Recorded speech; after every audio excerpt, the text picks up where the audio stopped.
que vous allez voir maintenant, c'est le replay d'un live qui a eu lieu sur mon compte LinkedIn. Vous vous êtes peut-être déjà demandé pourquoi certains de vos concurrents avaient dans leurs résultats de recherche Google le nombre d'avis qui remontent, ou des photos, ou des données supplémentaires par rapport à vos résultats à vous. Vous avez peut-être déjà été frustré de cette situation, et c'est probablement parce que vous ne savez pas ce que sont les données structurées. Sans trop rentrer dans les détails, c'est un langage qui va vous permettre d'être mieux compris par Google. J'explique tout ça dans la vidéo qui arrive, et c'était en live sur mon compte LinkedIn, donc pense à venir t'abonner si tu veux pas manquer les prochains. Allez, je te laisse avec la vidéo. Donc là, vous voyez mon écran, on se retrouve sur un site qui s'appelle developer.google.com, qui va être finalement toute la base de connaissances et la base de savoir de Google autour de plein de sujets de développement. Ici, ce qui va nous intéresser particulièrement, vous l'aurez compris, c'est les données structurées. Les données structurées, concrètement, c'est une façon de mettre en forme des données clés qui a été normalisée. L'enjeu autour de tout ça, c'est de permettre à des robots de mieux comprendre le contenu qui est produit par des humains. Vos boutiques ou n'importe quel contenu web est crawlé en permanence par tout un tas de robots, c'est-à-dire que concrètement, il y a des robots qui sont développés par les moteurs de recherche et par toutes les plateformes qui en ont besoin, qui sont chargés de venir sur votre site web, de lire le code source, pour essayer de comprendre de quoi ça parle, est-ce qu'il y a un produit à vendre, est-ce qu'on est sur un article de blog, et puis il va essayer d'en extraire finalement le sens pour mettre en forme cette donnée-là et la restituer à l'utilisateur au moment où il va faire sa recherche. Petit point faible de ça, c'est que votre robot, typiquement, il a potentiellement des lacunes parce que c'est pas un humain. Le problème évident que ça pose, c'est que par exemple tout le contenu qui va être du contenu visuel, il va pas pouvoir l'interpréter. Idem,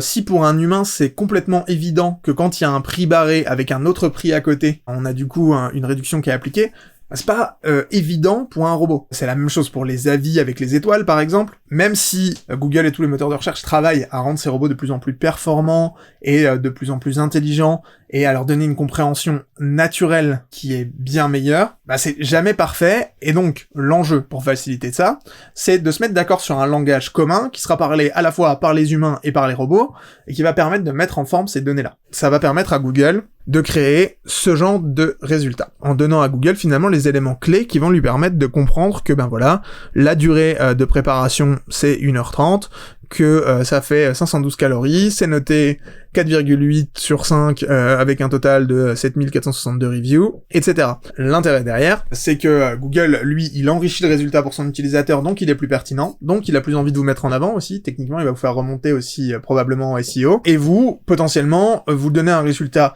plus complet, plus visuel, plus engageant à l'utilisateur qui provient des moteurs de recherche, et donc vous allez potentiellement gagner dans visibilité. Concrètement, à quoi ça ressemble? Il y a plusieurs solutions pour implémenter ce genre de structure, mais le langage, entre guillemets, qui est recommandé, c'est celui dit du JSON-LD. Globalement, c'est une façon de représenter la donnée dans le code qui fonctionne de manière associative, donc c'est un système de clés-valeurs, donc globalement on va lui donner une clé, donc qui va être un moyen d'accéder à la donnée, et la valeur qu'on veut lui associer. Ici, c'est exactement ce qu'on voit. Il y a du contexte, par exemple, avec de la description, avec quand est-ce que ça a été publié, etc. Et on voit aussi qu'on a typiquement donc un auteur, un prep time, qui va correspondre ici au temps de préparation, pour aboutir typiquement une donnée structurée comme celle-ci, avec une vidéo, avec un titre, avec toutes ces choses-là. On se retrouve ici avec pas mal d'informations, donc on a ici le total time, on voit aussi qu'on a nutrition information 512 calories, donc voilà, on voit qu'on a pas mal de choses. On peut lui passer aussi les ingrédients de la recette, enfin voilà, vous voyez c'est assez complet. Ici,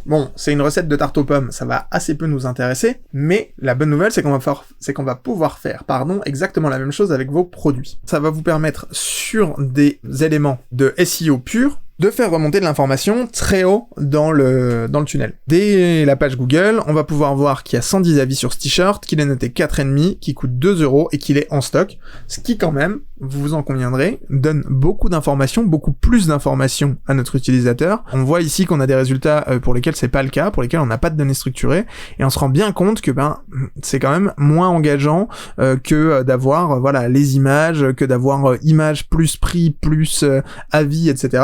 Ce que vous avez envie aujourd'hui, si vous investissez en SEO, vous avez envie d'avoir ce genre de résultats, bien plus que d'avoir ceci, voire même ceci, où là vraiment on n'a rien du tout. Maintenant, la question que vous êtes en droit de vous poser à ce moment-là de ma presse, c'est de vous dire, oui, t'es gentil Yann, mais comment je sais moi où j'en suis, et comment je peux faire pour m'améliorer, globalement. La bonne nouvelle, c'est qu'aujourd'hui sur Shopify, la plupart des thèmes le gèrent pas trop mal. C'est pas toujours hyper bien géré, mais en général, vous avez les éléments de base. Typiquement, si on prend l'exemple de Down, le thème par défaut de Shopify, tout est plutôt bien géré en natif. Ça veut pas dire, d'une part, que vous pouvez pas l'optimiser, et ça veut pas dire que tous les thèmes le gèrent très bien. Si vous avez un thème qui est un peu ancien, ou si vous avez un thème qui est pas forcément bien intégré, bah, possiblement, vous pouvez avoir des mauvaises surprises.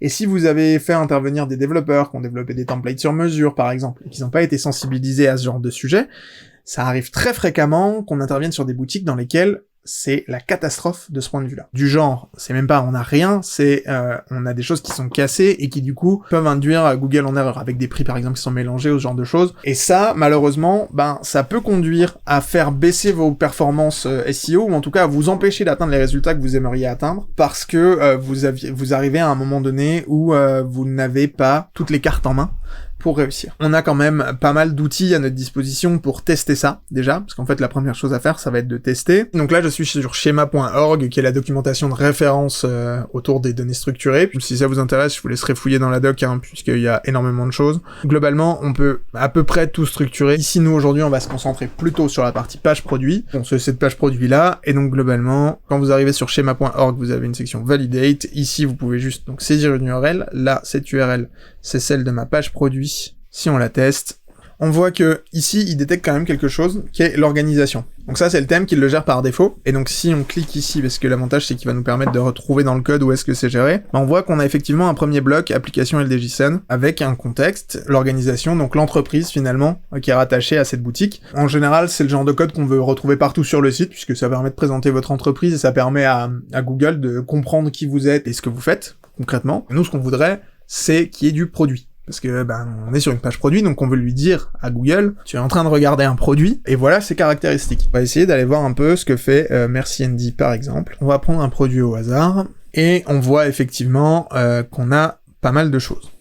Notamment, on voit qu'on a un produit. Et donc là, on voit que typiquement, ils ont un produit qui est hyper bien rempli, avec toutes les informations. On voit que, si on vient ici, ils ont effectivement une balise LDJSON, avec du coup, à l'intérieur, tout un tas d'éléments, notamment, l'URL du produit, son nom, l'image qui va le caractériser, la description, le SKU, l'availability, on sait qu'il est in stock, on a son prix. Ça va permettre à Google de faire un travail beaucoup plus précis sur la pertinence des résultats, et donc de vous faire remonter en SEO. Comme il est beaucoup plus sûr de la qualité de la donnée que vous lui envoyez, il va avoir mécaniquement tendance à vous pousser vers le haut. Ça va aussi vous permettre de mieux gérer vos flux Google Shopping si vous êtes sur Google Shopping. C'est une bonne façon aujourd'hui de voir où vous en êtes.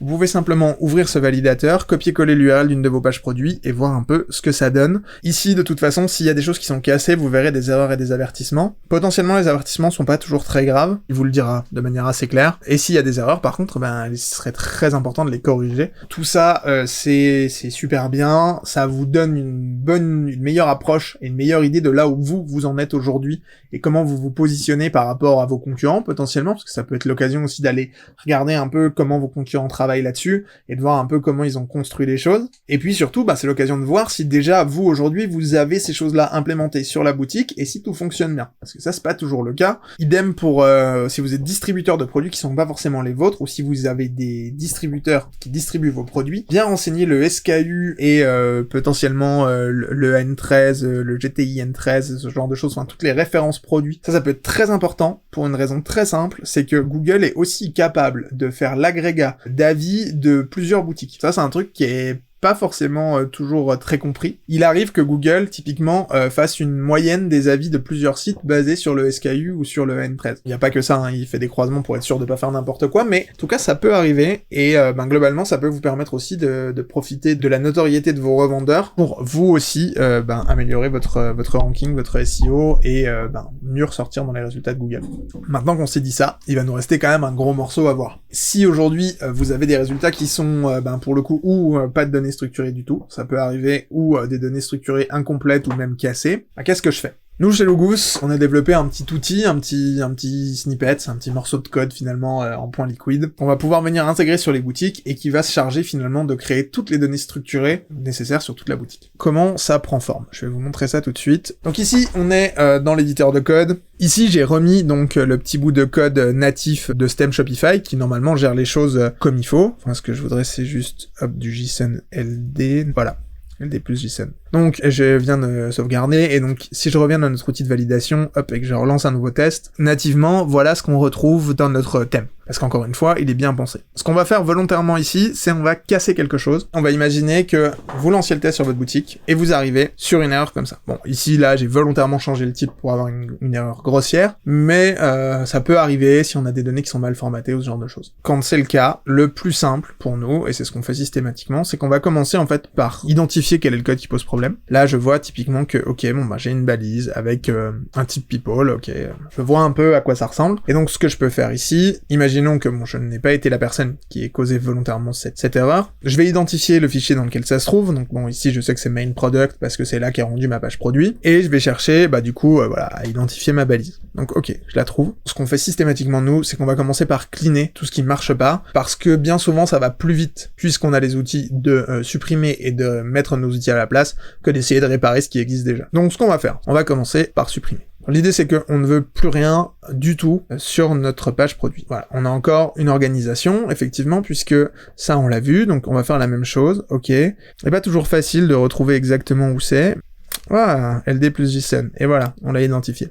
Voilà, aucun élément détecté, et c'est exactement ce à quoi on veut aboutir. L'idée pour nous, ça va toujours être de cleaner 100% des données, parce que vous allez le voir, on a des solutions pour gagner du temps. À partir de là, bah, l'idée, ça va être, maintenant qu'on n'a plus rien, de remettre de la donnée de la bonne manière. Pour ça, c'est assez simple, on a un petit outil qui prend la forme d'un snippet qu'on va pouvoir ajouter, et donc ce fichier-là, bon bah, c'est toujours le même. Si vous voyez cette vidéo en replay sur YouTube, le lien sera dans la description, vous pourrez télécharger ce petit fichier et vous en servir. J'ai plus qu'à le copier-coller, c'est ce que je viens de faire ici, et donc ce petit fichier-là, bah on voit, il contient plein de choses, et surtout, il contient plein de choses de la bonne manière. Au lieu de contenir uniquement les données structurées page par page, c'est un seul fichier qui va choisir quelles données structurées il doit afficher en fonction de plein de conditions, notamment le type de la page sur laquelle on est actuellement. Hop, on va save ce truc-là. Donc maintenant qu'on a ce fichier, le seul truc qu'il va falloir qu'on fasse, c'est venir l'inclure dans notre theme.liquid, et donc pour ça on va venir à la fin de notre body, et ici on va juste faire render,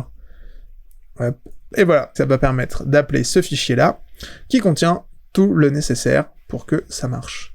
Et donc ici, si on revient sur notre outil de validation, et qu'on relance un test, on se rend compte qu'on a ajouté tous les éléments qui allaient être nécessaires. Bon, alors ici j'ai de la translation missing, mais c'est parce que mon thème est absolument pas bien configuré. Mais en tout cas, on voit que ici on a du coup tout l'historique qui va permettre à Google de savoir où est-ce que ça se situe dans l'arborescence de notre site web. Ça va permettre de générer ce genre d'extrait enrichi, avec le breadcrumb au-dessus, accueil, vêtements, t-shirt. Et puis, au-delà de ça, on va retrouver donc effectivement notre produit, évidemment, avec toutes les informations nécessaires, avec les images. Et là, pour le coup, on va pouvoir avoir beaucoup d'informations, beaucoup plus potentiellement que ce que vous avez en natif dans votre thème Shopify. L'intérêt étant aussi de lui fournir les dimensions, parce que c'est ce qui va aussi vous permettre à un moment donné de ranker un petit peu mieux dans Google Images, et Dieu sait que c'est un vecteur de trafic qui est très peu utilisé et largement sous-estimé. Une bonne stratégie de Google Images peut vous amener du trafic qualifié de manière régulière. Je pose ça là, mais vous pouvez vous en servir. Et surtout, ben on voit voilà qu'on a toutes les informations nécessaires et que ça a pris finalement, après le clean, quelques minutes. Le plus compliqué dans tout ça évidemment, c'est de réussir à bien tout cleaner en amont. Vous l'avez vu, c'est pas toujours évident d'identifier les fichiers dans lesquels se trouvent les morceaux de code que l'on veut retirer. Encore une fois, là, on travaille directement avec l'éditeur de code de Shopify, qui est clairement pas optimal pour ce genre de tâches. Nous, on le fait en local, en aspirant le code sur nos machines personnelles, et donc du coup, on peut travailler avec des outils qui vont nous permettre de chercher dans tous les fichiers en même temps. Mais la tâche la plus longue, ça reste quand même cette étape de clean. Pour autant, une fois qu'elle est réalisée, vous l'avez vu, ça va extrêmement vite de remettre en place de la donnée structurée de qualité. L'intérêt étant que, une fois qu'on a cette donnée de base, on peut ensuite itérer au cas par cas sur des besoins stratégiques et sur des besoins particuliers propres aux entreprises, propres à vos boutiques. Globalement, une fois que vous avez ces éléments-là, vous êtes bien parti pour que Google comprenne parfaitement ce qu'il y a à voir sur votre site et qu'il soit en mesure de bien tout piger. Notre petit morceau de code, ici, là, il remonte aussi les avis. Je crois qu'on prend en charge 3 ou 4 applications d'avis différents aujourd'hui. Ça va vous permettre, sur toutes les applications communes, de faire remonter très facilement les avis dans Google. Et puis, bon, même si c'est une application qui n'est pas prise en charge moyennant quelques petites optimisations, c'est tout à fait possible de le faire. Merci d'avoir regardé cette vidéo jusqu'au bout. J'espère qu'elle vous aura plu et que vous y aurez trouvé de la valeur. J'espère que vous aurez compris comment vous pouvez utiliser ces outils pour vous aussi améliorer votre taux de conversion et utiliser les A/B tests de la meilleure manière qui soit. Si vous avez aimé ce format, rejoignez-moi en live directement sur mon compte LinkedIn. Je live une fois par semaine le mardi à 14h. Je vous attends pour qu'on puisse échanger en direct et avoir vos retours. Et en attendant, je vous dis à bientôt de l'autre côté.